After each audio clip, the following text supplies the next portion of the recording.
అందరికీ నమస్తే అండి. వైఎస్ఆర్ కాంగ్రెస్ పార్టీ వాళ్ళు నిజంగా మనసా వాచా కర్మన ఈ వీడియో మొత్తం చూడండి.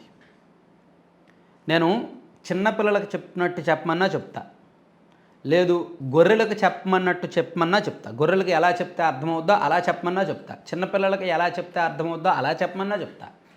లేదు మీకేం తెలీదు చెప్పమన్నా చెప్తా, లేదు మాకు అన్నీ తెలుసు, నువ్వు చెప్పినవు మేము వినము, నువ్వు టీడీపీ వాడివి, నువ్వు కమ్మోడివి అని అంటారా, ఇక్కడ నుంచి స్కిప్ చేసి వెళ్ళిపోండి. కానీ నా కంటెంట్ మీద నమ్మకం ఉంటే మాత్రం చివరి వరకు చూడండి. ఎందుకంటే వైసీపీలో కొంతమందిని చూస్తే జాలేస్తుంది. నాకు పాపం ఇందాక ఒక సబ్స్క్రైబర్ ఫోన్ చేశాడు. నా సబ్స్క్రైబర్ నా వీడియోస్ రెగ్యులర్గా చూస్తాడు. ఆయన వైసీపీ అంటే పిచ్చి ప్రాణం. నాకు ఫోన్ చేసి, అన్న నువ్వు ఎందుకు వైసీపీ గురించి అలా మాట్లాడతావు, 40% ఓట్లు వచ్చిన పార్టీ అదే అన్నాడు. నేనేం మాట్లాడాను అన్న, పొద్దున్న ఏడీఆర్ ఇచ్చిన రిపోర్ట్ మీద నువ్వు ఒక వీడియో చేసావు, అది తప్పు కదా అంటాడు. అంటే ఒక రిపోర్టు నేను చేసిన వీడియో తప్పు అంటున్నాడు. ప్లస్ ఆ వీడియోకి వచ్చిన కామెంట్లు నేను చూసినప్పుడు కూడా పాపం వైసీపీ వాళ్ళ కామెంట్లు చాలా నెగిటివ్గా పెట్టారు, చాలా అగ్రెసివ్గా నా మీద పడిపెట్టారు, నా మీద ఏడుస్తూ నాకు నెగిటివ్గా చాలా కామెంట్స్ పెట్టారు. సో నేను అవన్నీ చూసిన తర్వాత నాకు కోపం వచ్చింది, నవ్వు వచ్చింది, పాపం జాలి వేసింది. ఎందుకు ఈ మాట అంటున్నానంటే చాలా జాగ్రత్తగా అర్థం చేసుకోండి. నేను ఏదో అల్లాటప్పగా ఛానల్ పెట్టుకొని ఏది పడితే అది వాగడానికైతే నేను ఛానల్స్ పెట్టలా. నేను 2009లో జర్నలిజంలోకి ఎంటర్ అయ్యాను, 2021లో ఛానల్ పెట్టాను. ఈ మధ్యలో రకరకాల స్థాయిల్లో రకరకాల ప్రాంతాల్లో పనిచేశాను. సో ఇప్పుడు నేను చెప్పిన జాగ్రత్తగా వినండి. అంటే మీరు ఒక ఫేక్ ప్రచారాన్ని నిజం అని నమ్ముతున్నారు. నమ్మేసి ఒరే నాయన అది ఫేక్ రా, అది నిజం కాదురా అని చెప్పినా మీరు డైజెస్ట్ చేసుకోలేకపోతున్నారు. మీ పార్టీ అంటే మీకు అభిమానం ఉండొచ్చు కాక, ఆ అభిమానాన్ని ఎన్నికల వరకు పెట్టుకోండి. 2019లో నేను కూడా జగన్మోహన్ రెడ్డి గారు లాంటి వ్యక్తి ముఖ్యమంత్రి అవ్వాలని కోరుకున్నవాడినే 2019లో. ఎందుకంటే 2014 నుంచి 2019 వరకు తెలుగుదేశం పార్టీ చేస్తున్న అక్రమాలు, ఆగడాలు, దారుణాలు చూసిన తర్వాత 2014 నుంచి 19 వరకు టీడీపీ వాళ్ళు ఆ జన్మభూమి కమిటీలు, ఆ ఎమ్మెల్యేలు ఇసుక దందాలు, ఆ ప్రైవేట్ దందాలు, భూ అక్రమాలు, దారుణాలు అన్నీ చూసిన తర్వాత 2019 ఎన్నికల సమయానికి నేను ఈనాడులో ఉన్నా, ఈనాడులో బ్యూరో ఇన్ఛార్జ్గా ఉన్నా. అయినా సరే రాష్ట్రంలో వైసీపీ అధికారంలోకి వస్తే బాగుంటుంది, టీడీపీ వాళ్ళ కొవ్వు అనుగుద్దని నేను మనస్ఫూర్తిగా కోరుకున్నా. అదే జరిగింది.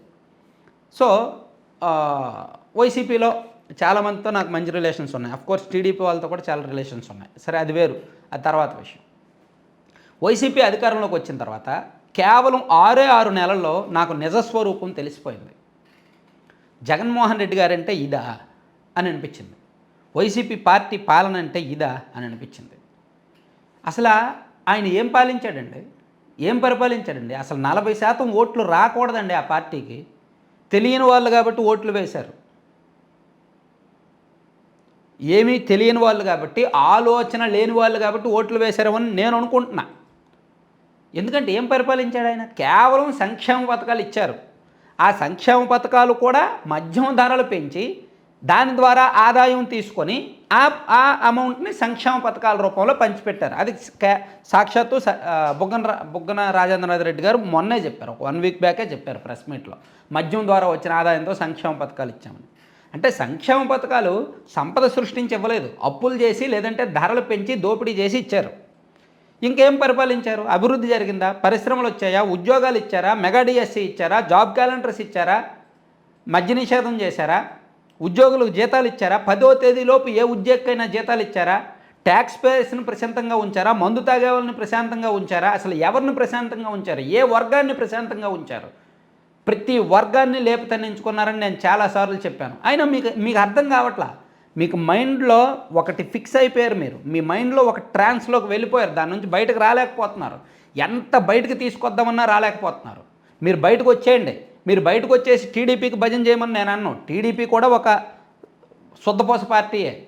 టీడీపీ కూడా అధికారంలోకి వచ్చాక దారుణాలు చేస్తున్నారు, దౌర్జన్యాలు చేస్తున్నారు, ఇసుక అవినీతి చేస్తున్నారు, గ్రౌండ్ లెవెల్లో దాదాగిరి, దౌర్జన్యాలు, గూండాయుధాలు చేస్తున్నారు, కొడుతున్నారు, చంపుతున్నారు, చాలా దారుణాలు చేస్తున్నారు. ఎస్, టీడీపీని కూడా నేను ఇక్కడ సపోర్ట్ చేయట్లా.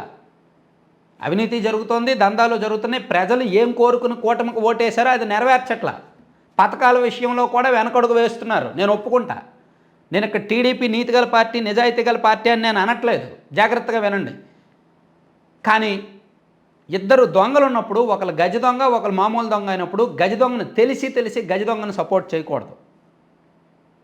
సో మీకు రెండు చేతుల్లో రెండు ఆయుధాలు ఉన్నాయి. కత్తితో పొడవాలా కర్రతో కొట్టాలా అన్నప్పుడు కర్రతో కొట్టడమే మంచిది, కత్తితో పొడిపించుకోం కదా. సో వీటిని కంపేర్ చేసుకొని ఆలోచించుకోండి. వైసీపీ అభిమానుల్ని చూస్తే నాకు జాలి ఎందుకు వేస్తుందనేది చెప్తున్నా. ఆ పార్టీ కేవలం ఫేక్ రాజకీయాల మీద నమ్ముకోవడం వల్లనే ఓడిపోయింది. కేవలం ఫేక్ రాజకీయాల మీద, కేవలం ఫేక్ ప్రాపగండా మీద.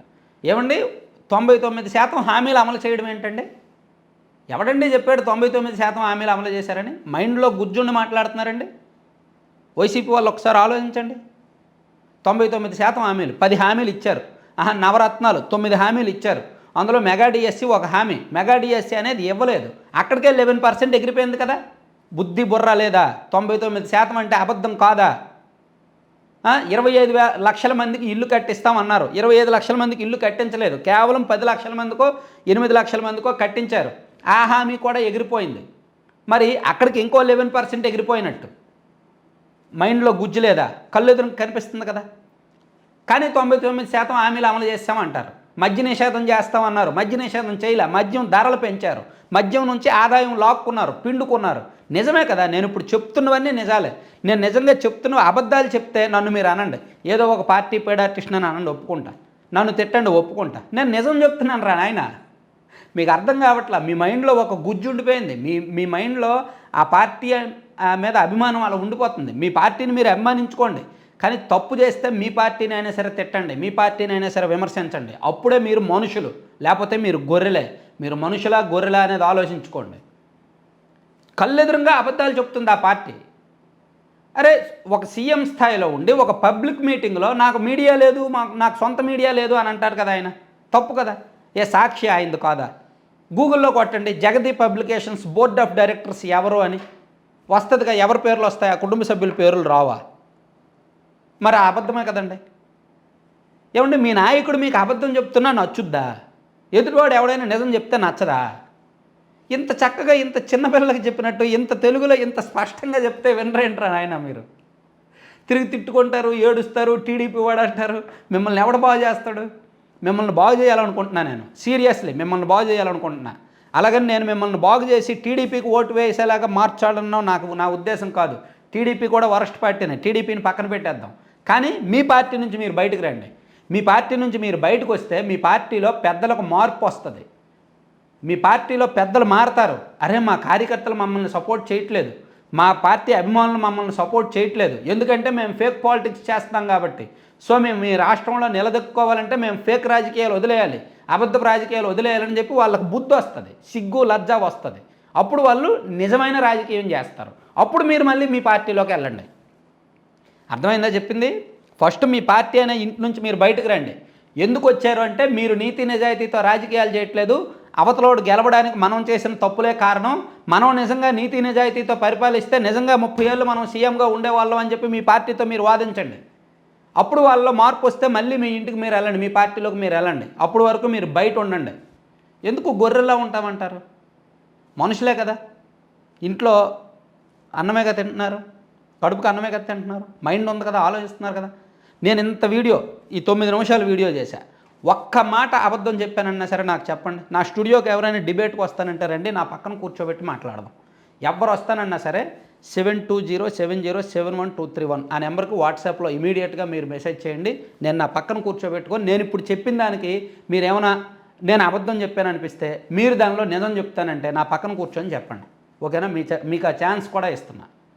మీరు ఆ ట్రాన్స్ నుంచి బయటకు రాలేకపోతున్నారు. మిమ్మల్ని చూస్తే జాలేస్తుంది నిజంగా, సీరియస్లీ. ఎందుకంటే మీరు ఇంకా ఆ ట్రాన్స్లో ఉండిపోయారు.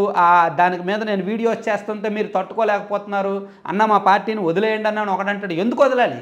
ప్రజాస్వామ్యంలో ఒక పార్టీగా ఉన్నప్పుడు 40% ఓట్లు వచ్చిన పార్టీ తప్పుడు రాజకీయాలు చేస్తే నేను ఎందుకు వదలాలి? యువతలో సరిగ్గా పరిపాలించట్లేదు, కూటమి సరిగ్గా పరిపాలించట్లేదు. వీళ్ళు సరిగ్గా పరిపాలించినప్పుడు సరైన ఆల్టర్నేటివ్గా మీ పార్టీ ఉండాలి. మీ పార్టీ సరైన ఆల్టర్నేటివ్గా ఉండాలంటే ఇలా నీతి లేని రాజకీయాలు చేస్తారా? సొల్లు రాజకీయాలు, అబద్ధపు రాజకీయాలు చేస్తారా? తప్పు కదా. సో అందుకే ఆలోచించుకోండి, మీ ఇష్టం. Thank you.